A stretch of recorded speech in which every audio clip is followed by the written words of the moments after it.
sóng trăng chờ nhau, gió mây trời cách ngăn.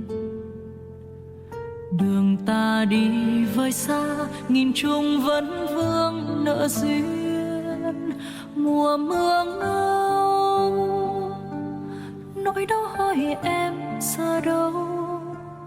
Cầu ô thương chẳng còn thấy nhau. Ngày xanh quay về đây, muôn cánh hoa như mùa xuân ngời.